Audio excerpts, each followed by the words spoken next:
This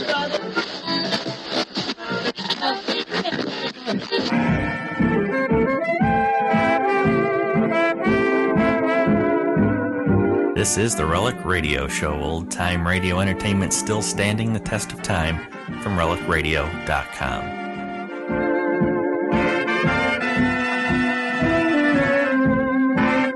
Welcome back to the Relic Radio Show. 2 stories every Tuesday, brought to you by relicradio.com. Our first story this week is from Have Gun Will Travel.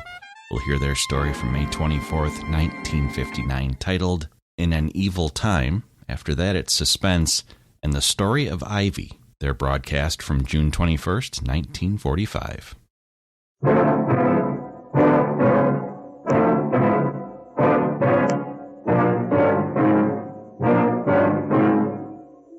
As birds are caught in a snare, so are the sons of man snared in an evil time.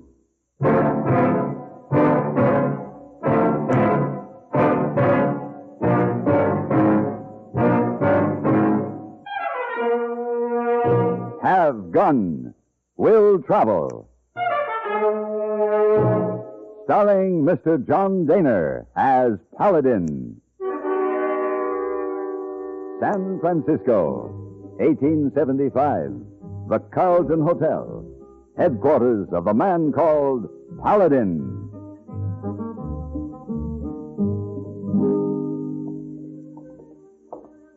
Oh, hey, boy. You saw Mr. Paladin. Mr. Malone and I are going up to my suite to finish our business. Will you bring up some whiskey and soda, please? You saw Mr. Paladin right away. This way, Mr. Malone. $50,000.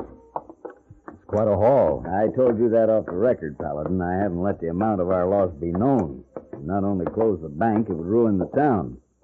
I'd like to help you, Malone, but you don't give me much to go on. Here we are. Come right in. Thank you. Sit down. Oh, it was a cleverly planned robbery, all right. 5 men, you say? Yeah, but when the deputies caught up with them just outside of town, there were only 4. In the gunfight that followed, 2 were killed and 2 got away. And the 5th? He must have been the ringleader. We figure he ran out on his men with the money. Any idea who it was? I have every reason to believe it was Pappy French. Pappy French? You've heard of him? Yeah. Ever since I've been in the West, but I never believed in him. I always figured he was some sort of a legend. Oh, Pappy French is very real. Did you ever see him? No. Ever know anyone who did? No. And you want me to find him? I want you to find my bank's $50,000. Come in. You whiskey or soda? Oh, thank you. Hey, boy, I'm leaving in the morning. Oh, where you go this time, Mr. Paladin? I'm going to track down $50,000 and a legend.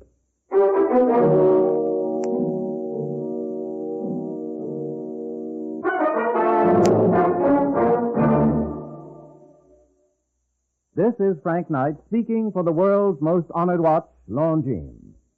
In the conquest of the Old West, men won fame through feats of bravery and daring.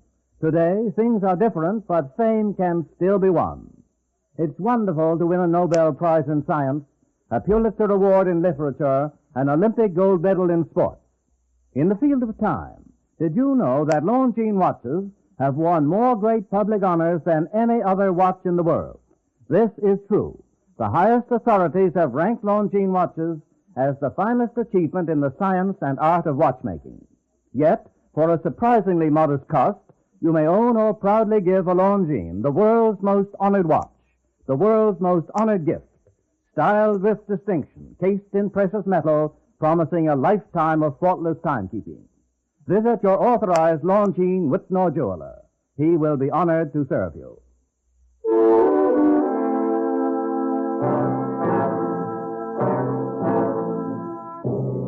Malone filled me in on the information he had, but it wasn't much. I had only a general direction and a cold trail. I wasted the first 2 days on a false lead, but shortly after dawn of the 3rd day, I picked up some tracks that led through timber and on into hill country. By noon, I began to think I was wrong again, and then I heard a single shot. I worked my way forward and stopped suddenly at the edge of a clearing. A man was sprawled awkwardly on the ground, his right leg crumpled under him. I suppose you give me a hand up, huh? Suppose you put that gun away. Well, all right. Well, come on, help me. What was the shot I heard? Oh, my horse. I couldn't stand it no longer. Watching the critter suffer. Stumbled he did and come to grief. Throwed me. Well, how about that hand up?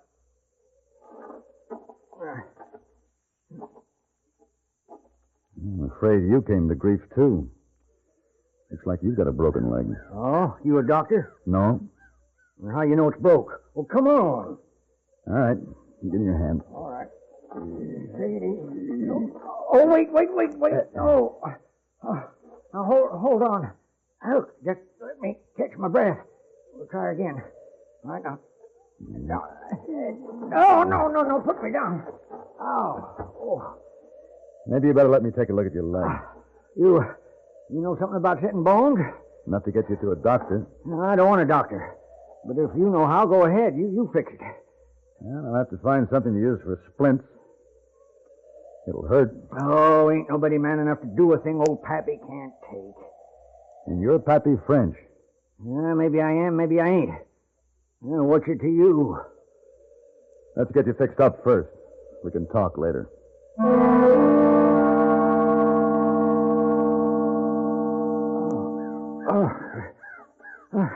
I guess I passed out. Guess you did. Say, that's a right nice job, mister. Good as any doctor could do. I reckon it'll get me where I want to go. Where's that? Well, I didn't ask you your business, did I? Well, I don't think you'll get very far on that leg. Oh, I don't aim to be walking. I aim to borrow your horse. Hope you got no objections, because if you do, This what you're looking for?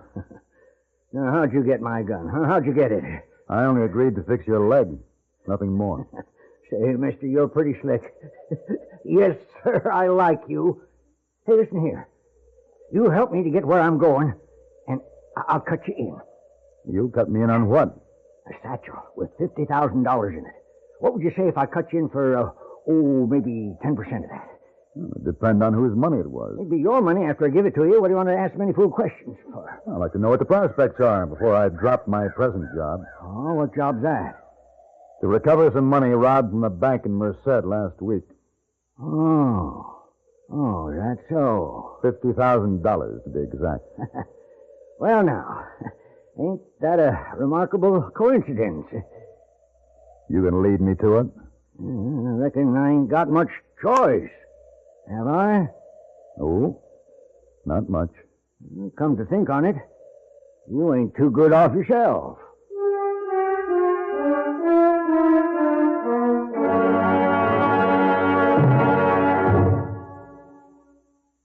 What do you need? You need lots of dollars for sicknesses.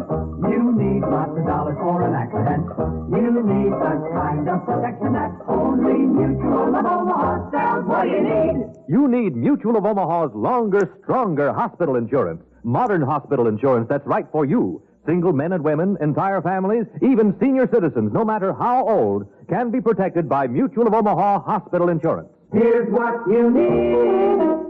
You need modern insurance to help meet today's higher costs. Longer, stronger hospital insurance by Mutual Benefit Health and Accident Association. Call your local Mutual of Omaha agent in the Yellow Pages or write Mutual of Omaha, Omaha, Nebraska for information on plans available in your state. And remember this, you can save money when you add Mutual of Omaha long-term coverage to your group insurance. The savings you make depend on your age and the type of group insurance you have. Write for details to Mutual of Omaha, Omaha, Nebraska.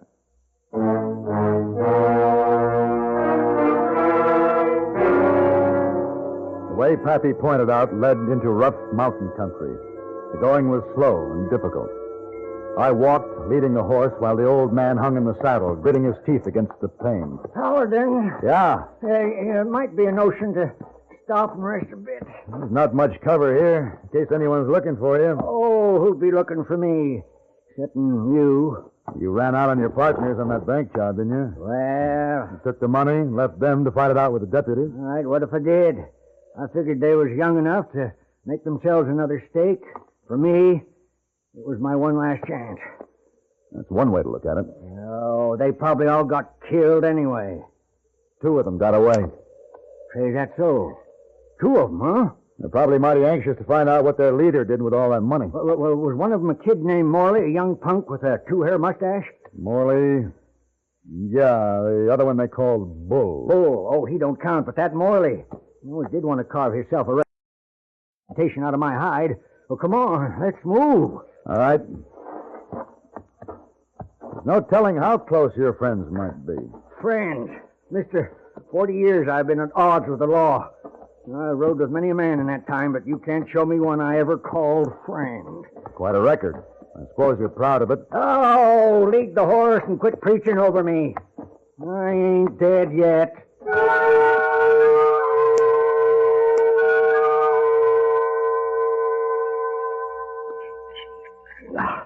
Cold grub.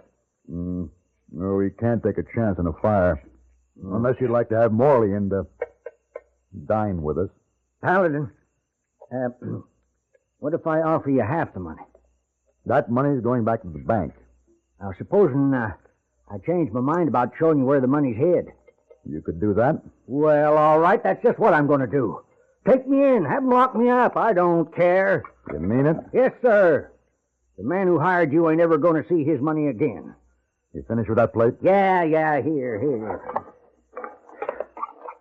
Well, what you doing? Getting my gear together. Well, where you going? Well, I'm not making any money sitting here looking at you. Might as well go back to town and get a good night's sleep in a hotel bed. What about me? I'll send some people for you in the morning. I'll tell them to bring both a stretcher and a shovel, depending on who finds you first, they or Morley. Paladin, You like me to make a fire before I go? No. I think it's pretty cold up here at night. I don't want no fire. Suit yourself. Good night, Pappy. Paladin. Paladin. Yeah? All right, you win. How's that? You win. I'll take you there in the morning. Just make up your mind, Pappy. One way or another, I'd like to get some sleep.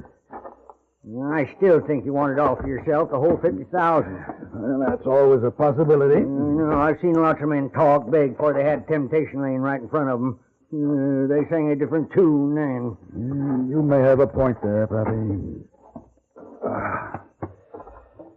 Good night.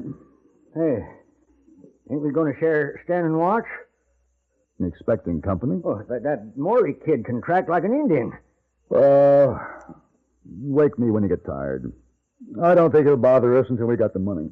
You expect me to stand watch without a gun? Oh, here. Your gun. Oh. Don't go shooting at shadows now. That's the quickest way to attract visitors. Listen, Sonny, I've camped out once or twice before in my life. Sure. Good night, Pappy. Think I need you, don't you? Pappy French don't need no man's charity. Paladin. Hey, Paladin. Hmm? Can you figure one good reason why I don't shoot you in the back? 5 good reasons, Pappy. The bullets. They're here, in my saddlebag. What? That's a rotten way to treat a man. Just before I fell asleep, I took a long look at Pappy French, sitting alone, swinging an empty gun on the ghosts and torments of 40 years. I couldn't help him. I wished I could. Then I was awakened by a sound from out in the darkness, and I knew we had more than ghosts to think about. Hey, Pappy. Pappy! Look here. Oh, I reckon I must have dozed off. Fine guard you are. Listen. Paladin, give me my bullet. Take it easy, Pappy. Hey, they've rode off. Now, what do you make of that? Well, they have us staked out now. Probably figure we won't start till sunup. Oh, and then they aim to trail us to the money and then move in on us. Why let them do the choosing? Let's go after them. Until we get the money, I'm not taking any chances on you getting shot. You know, Paladin, you're a man of sound reasoning. I figure maybe you'll listen to a deal yet. Feel able to travel yet, Pappy? Yes, of course I do. I'll bring the horse up. Hey, Paladin! Paladin! Would you let me keep 10,000 of it? That and a day's head start to the border? You don't give up easy, do you, Pappy? No, I don't. Might be something for you to keep in mind.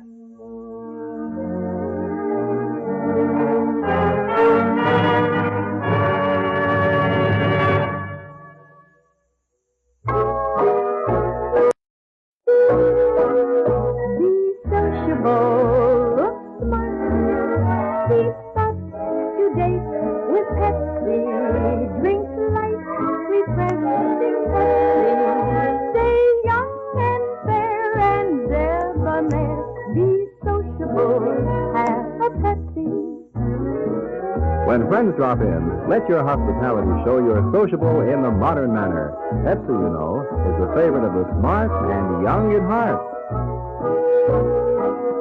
Be sociable, smart, keep up to date with Pepsi. Drink light, refreshing Pepsi. Stay young and fair and debonair. Be sociable, have a Pepsi. Have you tried a Pepsi lately?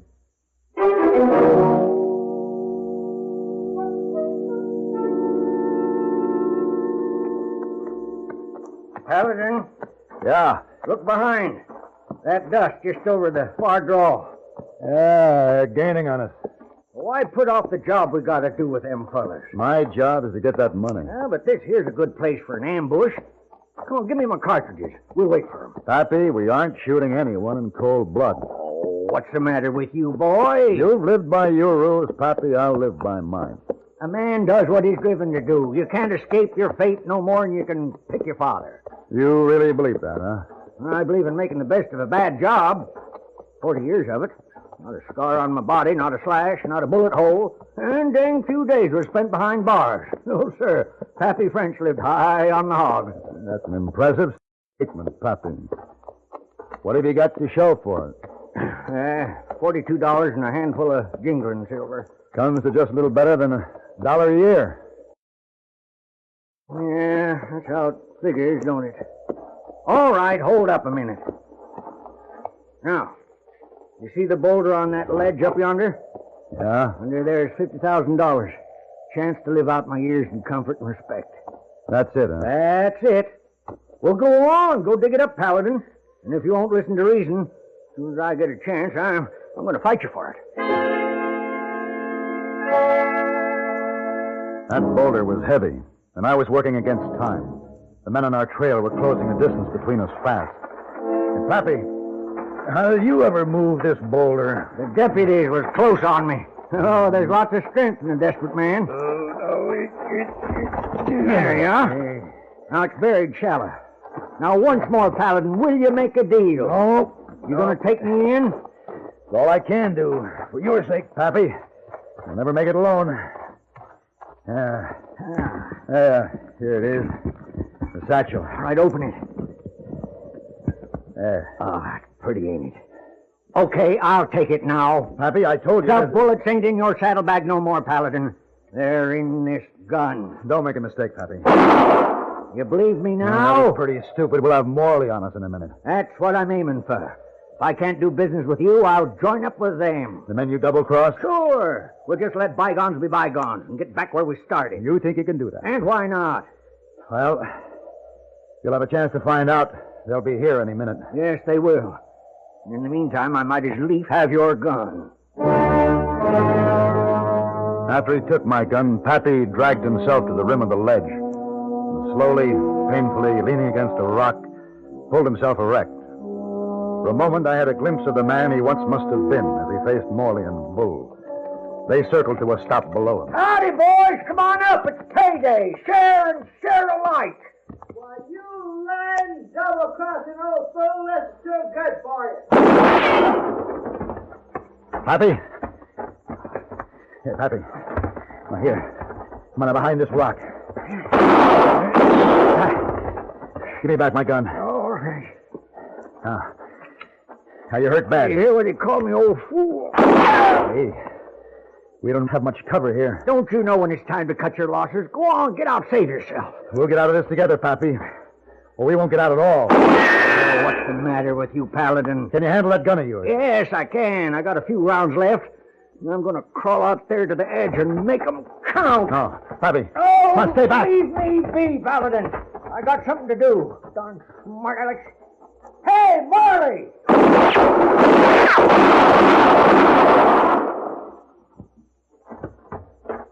Pappy. I made him Pappy. count, didn't I? Oh. Yes, you did. Here, let me help. No, it's no use, Paladin. Leave me be. That dirty-nosed kid made his count, too. Oh, it don't matter. I reckon I'm getting old for this game. It's time to rest. Man ought to know when it's time for him to quit. Ain't that right, friend? Yeah. Yeah, I guess that's right. Friend.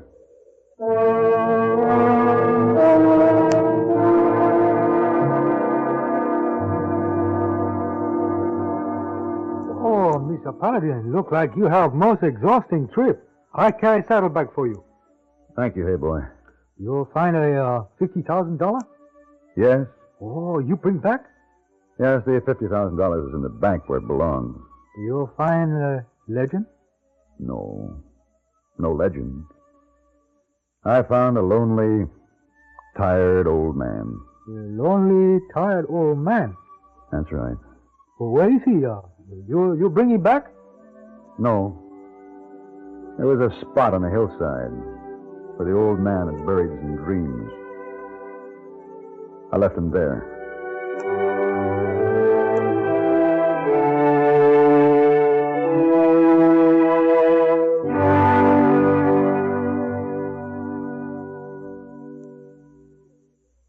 CBS Radio and its affiliated stations from coast to coast welcome 7 new stations to the electronic fold. Beginning today, these stations will bring extra listening dimension to millions of Midwestern homes through the news of CBS News and programming of CBS Radio. Adding the laughter from Amos and Andy, Mitch Miller's sparkling Sunday sideshow of stars, the surprises of House Party, America's winning 7 daytime dramas heard every weekday, and the entire week-long schedule only a network like CBS Radio can provide. A hearty welcome from the CBS Radio Network to station WKMH in Detroit, station WKMF in Flint, station WKHM in Jackson, station WHLS in Port Huron, station WLEW in Bad Axe, station WSGW in Saginaw, all in Michigan, and station WTOD in Toledo, Ohio. CBS Radio deems itself privileged to add its broadcast product to the outstanding local schedules of each of these stations. Dial in style with the new Midwestern affiliates of CBS Radio.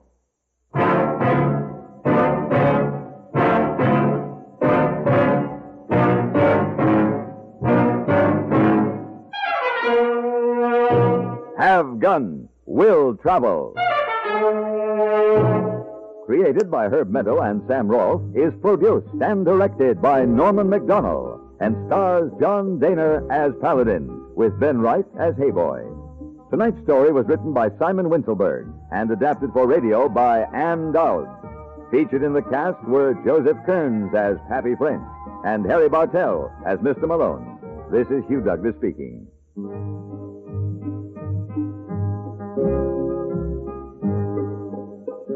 Join us again next week for Have Gun, Will Travel.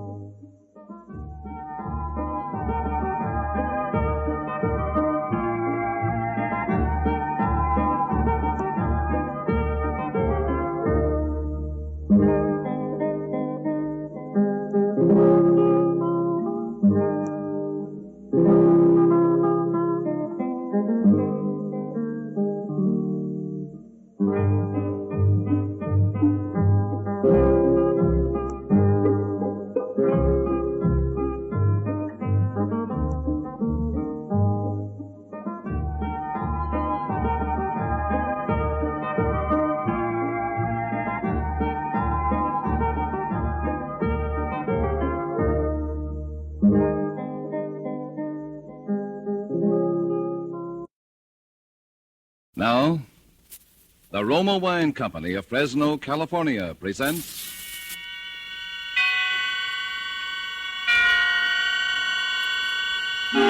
Suspense.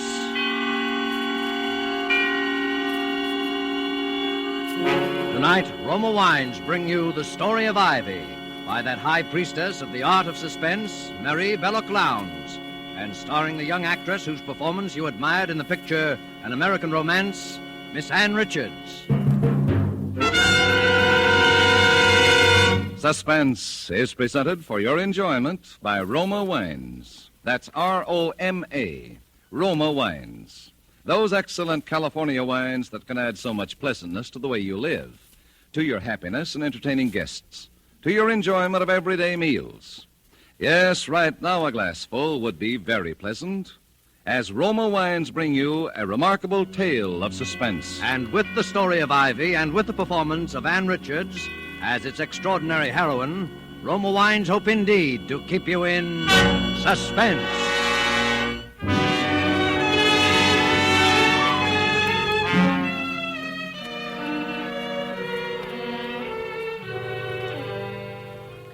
The Story of Ivy.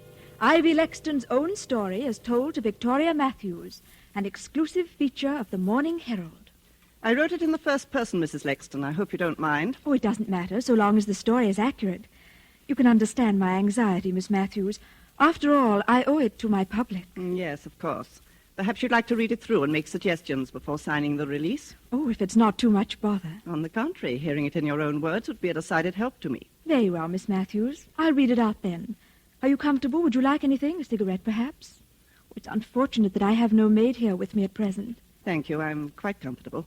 Please go ahead, Mrs. Lexton. Very well. Chapter 1. I was born in Hobbs Court, Soho, and I was christened Ivy Gudge. I hated my name, and I hated the sordid surroundings into which I had been born. And while yet a child, I made up my mind that wealth and position should be mine at whatever cost. As a child, my favorite book was the story of Nell Gwynn, the commoner who became the favorite of a king. And one sentence of Nell's, in the face of all her success, made an indelible impression on me. It was this: in life, I have never sought anything that did not seem to have been placed in my hands by Providence itself. At the close of my first season as an actress, our show was bankrupted by an embezzling manager, and I was left stranded in the provinces and stone broke. Many great gentlemen had shown me attentions and showered me with presents, but I sought assistance from none of them. And it was Jarvis Lexton, a young man whom I'd scarcely noticed, who came to me in my hour of need. Ivy, I know there are hundreds of men who adore you. Men with titles, wealth, social position, much more than I can offer. But there's not one who loves you more than I do. Will you marry me, Ivy? And I said yes, because it was offered. We were frightfully happy that first year of our marriage, and Jarvis was so generous, humoring all my little whims, spending much more money on me than he could afford. It always gave him a thrill of boyish pleasure to see my portraits in the newspapers and magazines, with captions such as, "The beautiful Mrs. Ivy Lexton, wearing Vionette's latest creation," or "Mrs. Jarvis Lexton at Ascot, with Lady Hampton and Lord Rushworth." He kept a scrapbook of them, and really seemed quite pleased about everything, until one day... I say, Ivy, don't you think you're being seen and photographed a bit too much with this fellow Rushworth? Oh, but darling, I thought you liked having me hobnob with the peers of the realm. What about this other chap, Roger Gresham? You know, it does seem a bit thick for me to work my head off 12 hours a day, figuring out ways to finance your clothes and jewels so you can be photographed with other men. It's got to stop in any case, Ivy. We're broke. Oh, you mean our money is all spent up? We're wiped out. The bailiffs attached my office furniture. We can't even pay the rental on this flat. What are we going to do, Jarvis? I'll let you figure that one out. You're so good at spending money, perhaps you can think of a way to make some.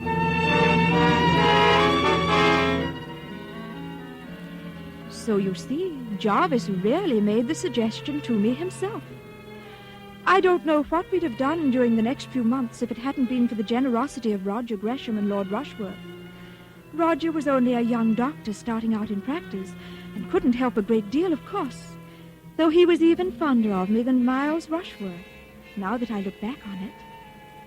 It was in July that things took such a distressing turn. I'd been out to dinner with Roger Gresham, and I asked him up to the flat afterwards to say hello to Jarvis and cheer him up. poor Jarvis hadn't been feeling well lately. Well, Ivy, this is a fine hour to come home to your loving husband. Where have you been? Out, darling. Aren't you going to say hello to Roger? I suppose I should thank him for keeping my wife amused. I say, old fellow. Roger has just been telling me the most fascinating things. He was called as an expert, you know, for the Crown and the Bronson case. I asked him to come up and tell you about it, darling, since you're such a detective fan. Well, that's nice of you, Roger. Do tell me all about the Bronson case. Well, there was nothing so interesting about the murder itself. It was just a simple case of arsenic poisoning. You don't say. As a medical man, what interested me about it was what a doctor ought to do in a case where he suspects a patient's being secretly poisoned. What would you do, Roger? Well, it's hard to say. If you called in the police and your suspicions turned out to be unfounded, it would just about finish your career. I suppose that's why so many poisoners get away with it. Well, I guess I'd better be getting along. Drop in again sometime, Roger, and bring your own arsenic. Jarvis! Well, cheerio. Ivy, see you later. Really, Jarvis, I've never been so humiliated. You know I don't like him. Why do you persist in bringing him here? Why, darling, I do believe you're jealous. Well, why shouldn't I be? I like it when you're jealous. It's like old times, isn't it? Do you deny that he's in love with you? And that you've encouraged him? Him and I don't know how many others? Oh, now, darling, don't be like that. There's only one other. You admit it? Well, darling, we may as well be realistic. We're still stony broke, and you don't seem to have any prospects. What are you driving at? Well, Miles got back in town today, and I'm Who's seeing Miles? him tomorrow night. Lord Rushworth, darling. No, that titled idiot. That titled idiot has been paying the rent on this flat for the past 6 months, if you want to know the truth. Why, you little... Well, now, darling, can I help it if Miles Rushworth is awfully, awfully fond of me? And if it helps us, what's the difference? Go on. I'm listening. Darling, look, I'm just a burden to you at this stage, aren't I? So you want me to give you a divorce, is that it? Needn't make any difference between us, darling. As soon as I'm Lady Rushworth, I'll settle a nice allowance on you. Are you serious? Of course I'm serious, darling. Well, I don't play your rotten, filthy game. Jarvis! You married me for richer or poorer, and you're going to stick to your bargain. And if you try to divorce me, I'll make such a scandal your precious Lord Rushworth will wish he'd never met you. In fact, I've a notion to do it anyway. Oh, Jarvis, you wouldn't. That would spoil everything. You're frightened, aren't you? Well, I'll give you your choice. Either you give up your boyfriends and keep me, or you'll lose all three of us. Which will it be? Well,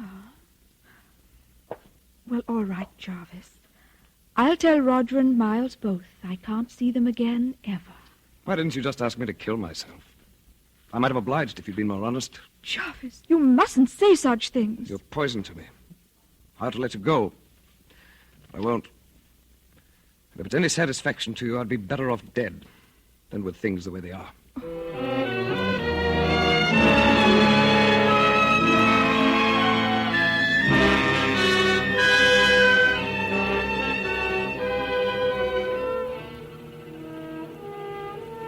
So you see, Miles, I simply can't go on seeing you. It isn't fair to Jarvis. Is he being fair to you? You don't understand. I'm all he has left now. You're so good, so innocent. Can't you see he's just holding on to you out of spite? Has he done one thing? Has he even tried to get a job so that he can support you? I married him for richer or poorer, until death do us part. Then I pray death be merciful to us both, Ivy. Oh, you mustn't say such things. It's wicked. I'm sorry, my dear. Ivy, I wanted to give you this little remembrance. I had hoped to give it you under happier circumstances, but please accept it now as a farewell present. Oh, Lord Rushworth, you shouldn't have. It's only a little thing, the little handbag you admired so much. We saw it in Cartier's window. Oh, Remember? the one with the emerald clasp. Oh, you shouldn't have. Oh, it must have cost a fortune. Look in the mirror. The emerald matches your eyes. You will accept it, won't you? Oh, Miles, I'll carry it with me always.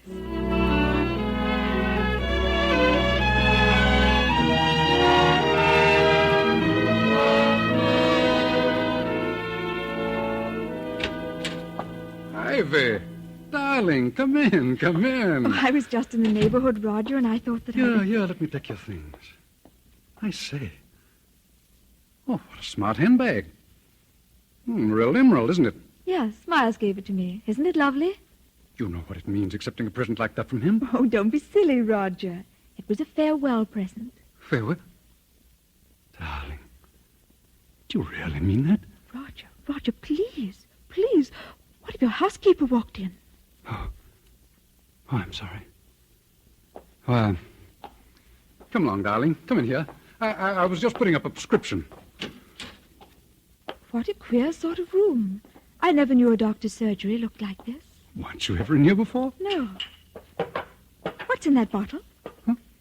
Oh, arsenic. I thought it was a poison. Well, it is. It's also a fine tonic, taken in the right amounts. How much would it take to, kill someone? Oh, about the same amount as the amount of sugar it would take to sweeten your coffee. Oh, doesn't it give you an eerie feeling? What? That little glass jar. There's death in it. Prison, waiting to escape. Oh. Aren't you being rather morbid? Will you have 1 or 2 spoonfuls of death in your coffee, darling? I say, you are a little Borgia, darling. Oh, it's my patient now. Wait here, darling. Shan't be a moment. As soon as he'd left the room, I picked up the glass jar on the end of the table, unscrewed the top of it, almost without being aware of what I was doing. How strange and exciting to know that death was in that jar, in those little white crystals. Then, as if some power outside myself had suddenly taken possession of me, I pressed the catch of that lovely jeweled handbag and commenced spooning out the white crystals. 1, 2, 3. Sorry to be so long, darling. I had to listen to a recital of the Colonel's symptoms. Oh, that's all right. I was just fixing my makeup. I can't seem to find my lipstick. I say, old girl, you're looking rather pale. Perhaps I'd better prescribe a tonic for you. Oh, no. I'm just a little tired, that's all. Hello. What is it, Roger? Oh, nothing. I could have sworn I put the cap back on this bottle. Oh, well.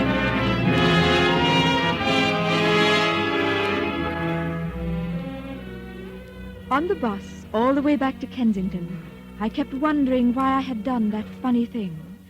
It seemed as if everyone was staring at me and at the little handbag with the emerald clasp. In a momentary surge of panic, I wondered if they'd guessed my secret. The little white crystals of death I had carried away with me. For what? For whom? Then of a sudden it came to me. Providence had placed in my hands the means of helping my poor, unhappy husband.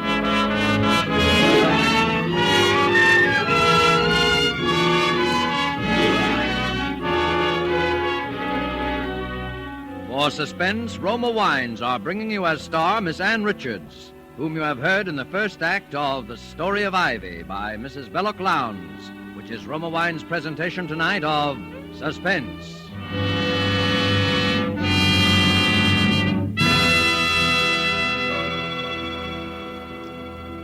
Between the acts of Suspense, this is Truman Bradley for Roma Wines.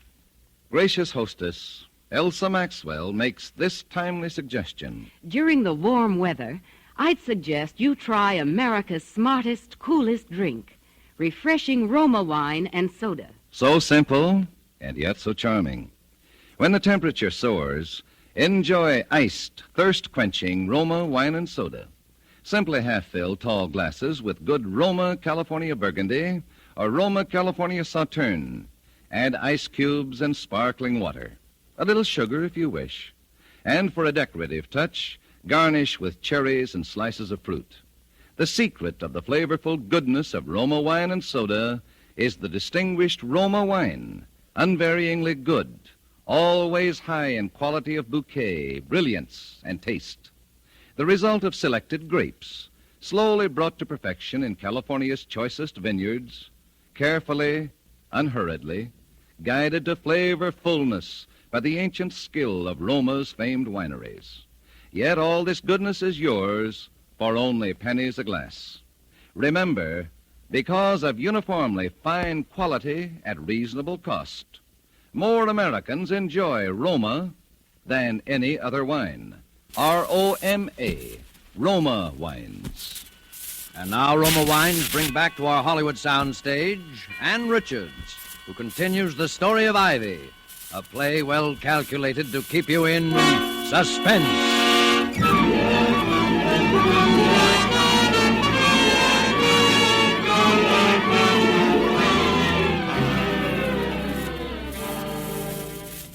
My husband's illness lasted only a little more than a week, but to me it seemed an intolerably long time. Thanks to the generosity of Lord Rushworth, I was able to have a nurse in to look after him. But I couldn't help wishing there was something more I could do for him. I'd used up nearly all of the poison I'd carried away that night from Roger's dispensary. But instead of the merciful death I had hoped it would bring, it seemed only to cause poor Jarvis to suffer more pain. There were only a few grains of the white crystals left in the bottom of the little handbag with the emerald clasp, and I hadn't the heart to go on with it. Besides, Jarvis' doctor was commencing to ask too many questions. I decided to consult another physician, and under the circumstances, Roger Gresham seemed the wisest choice. Ivy, I came the moment I received your message. He's suffering so dreadfully, Roger. I hadn't any idea it would be so painful. You hadn't any idea what? Oh, I mean, he complained of a stomachache, and suddenly in the night... Where is he? I'll have a look at him. In here.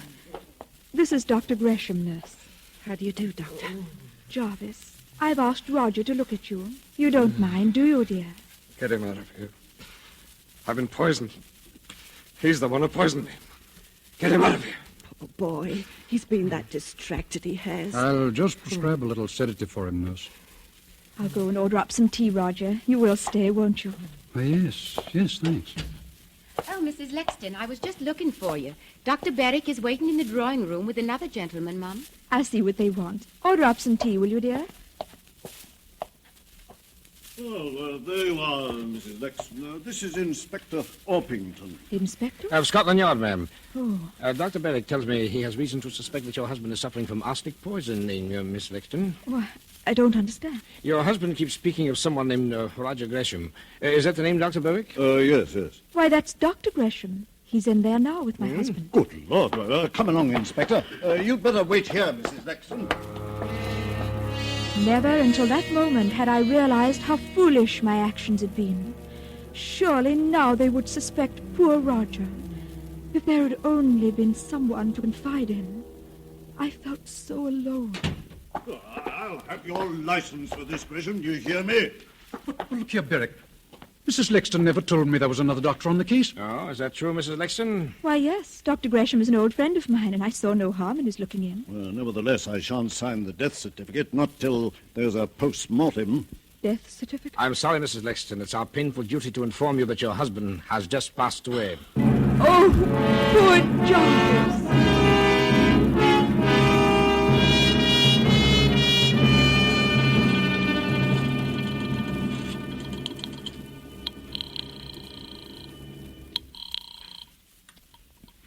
Dr. Gresham speaking? Roger, it's Ivy.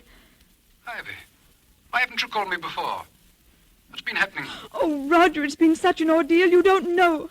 And that dreadful man, that inspector from Scotland Yard, has been here again asking questions. What kind of questions? Well, darling, I can't tell you everything over the telephone, but he said it was his duty to find out the truth. The truth about what? They found out that poor Jarvis died of arsenic poisoning. Suicide? The inspector says they know it was murder. What possible motive could I have? None, of course, darling. But I was silly enough to let out to the inspector that you had been, well, fond of me in a sort of way. Are you there, Roger? Yes, go on, Ivy. Well, the moment I said it, I saw what a mistake I'd made. But he spoke as if he already knew such a lot, or at any rate, some part of it. What part of it? Well, that even if I didn't care for you, you had been very, very fond of me. Are you there, Roger? Yes. Yes, Ivy. Go on. What else? Well, he's certain to ask if I've ever been to see you at your house, I mean. Well, of course, I said no. Are you still on the line, Roger? Yes, Ivy. Well, you won't give me away, will you, Roger, darling?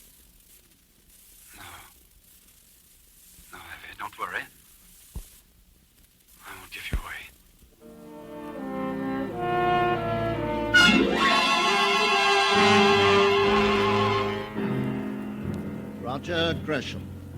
The jury, after a careful and patient hearing, have found you guilty of the willful murder of Jarvis Lexton. The sentence of the court upon you is that you be taken from here to a lawful place of execution, and that you be there hanged by the neck until you be dead.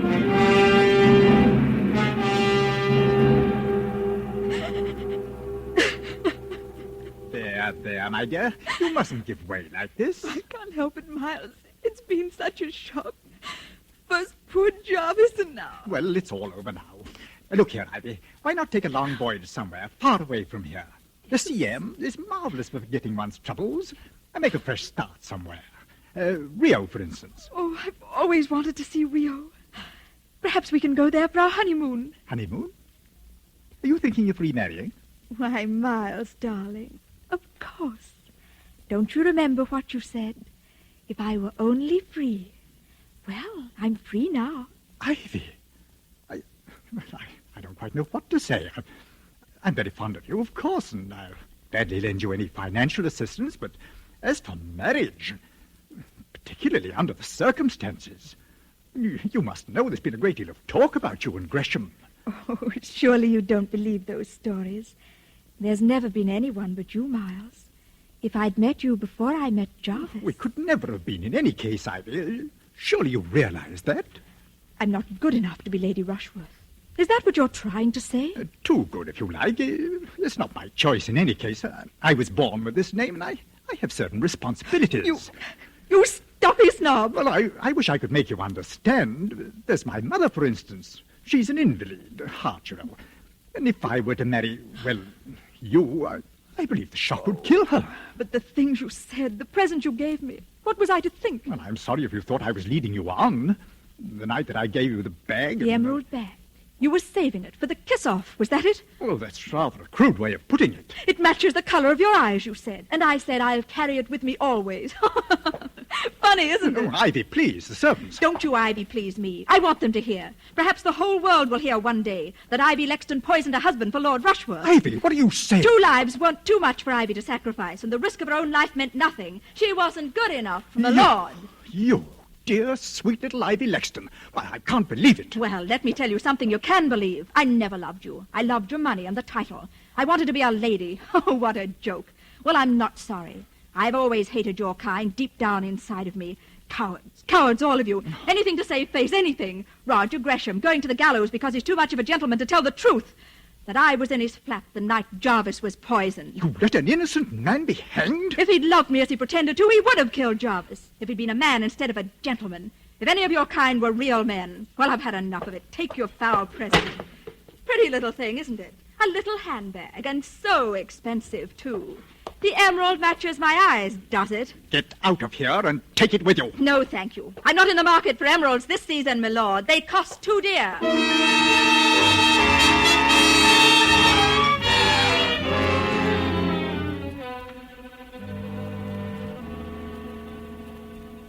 We've analysed the residue in that handbag, Inspector. Oh, good, good. What did you find? Well, quite a lot of face powder, some tobacco crumbs, and about 3 grains of chemically pure arsenic. Leave it here. Sergeant, bring in Mrs. Lexton. Yes, sir. Bring in the prisoner. What's the meaning of this, Inspector? Please instruct your officers to treat me with respect. I'm not a common criminal. Let her go, officer. Thank you, Inspector.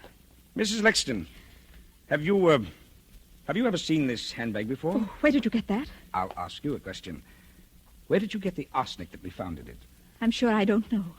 Why don't you ask Lord Rushworth? My dear Mrs. Lexton, surely you know that Lord Rushworth is in no condition to answer questions. What do you mean? Lord Rushworth died last night of the effects of arsenic poisoning.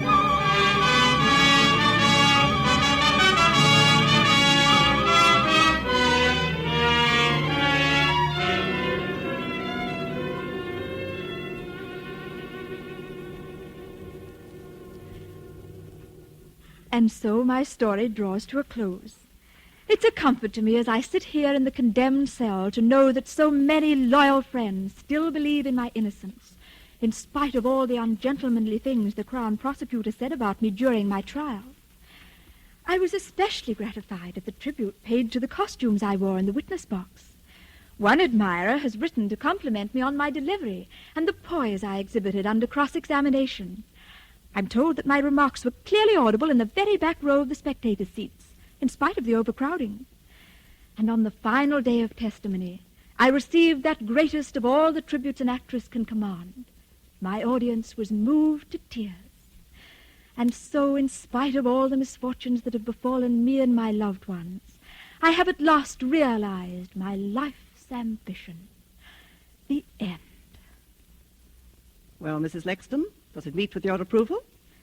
Well, I think you might point out that I killed Lord Rushworth, too.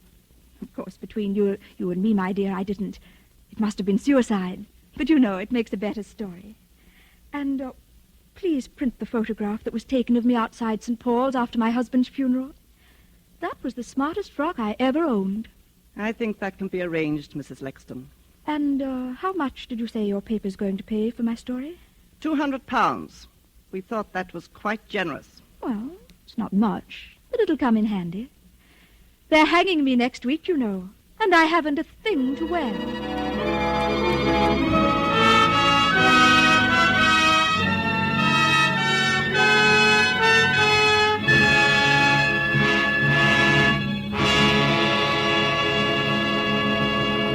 And so closes the story of Ivy, in which Roma Wines have brought you Ann Richards as star of tonight's study in Suspense.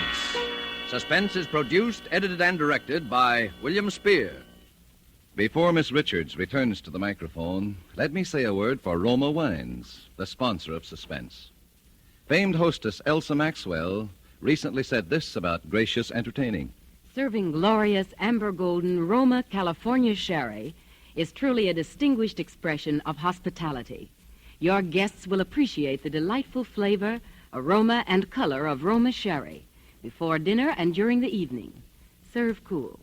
From California's choicest vineyards come distinctive Roma sherry and all other fine Roma wines. The quality of Roma wines never varies, always the same tempting flavor, always pleasing to the palate, yet cost only pennies a glass. And the next time you use vermouth, choose Roma vermouth. Zestful, full-flavored Roma vermouth is blended, developed, with all the traditional winemaking skill of the Roma wineries, is made and bottled in the heart of California's famous vineyards, yet surprisingly low-priced. Try Roma vermouth soon, won't you? This is Ann Richards with a very important word. Our fighting men still need lots of weapons, ammunition, food, and supplies to defeat Japan. And they still depend on us at home to help pay the way. There'll be one less war loan this year. So to do our share, we must buy bigger war bonds now during the 7th war loan. War bonds, remember, are the world's safest investment. Thank you, Ann Richards. Next Thursday, same time, Mr. Henry Daniel will be your star of Suspense. Presented by Roma Wines, R-O-M-A, made in California for enjoyment throughout the world.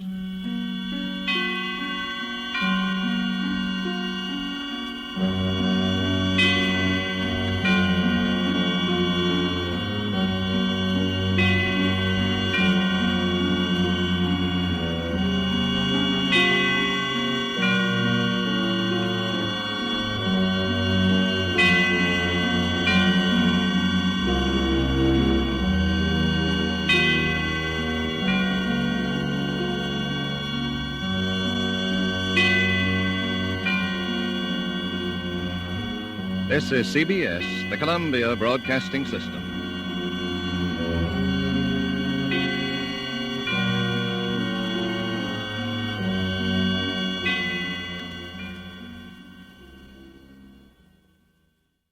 That's the Relic Radio Show for this week. I hope you enjoyed it. You can find more from Suspense, Have Gun, Will Travel, past episodes of this podcast and all the others at relicradio.com. Lots to listen to, all for free, thanks to your support. If you'd like to help out, visit donate.relicradio.com or click on one of the links on the website. You make it all happen. Thanks to those who have helped out. Thanks for joining me today. I'll be back Wednesday with another hour of Case Closed and next Tuesday with another episode of the Relic Radio Show.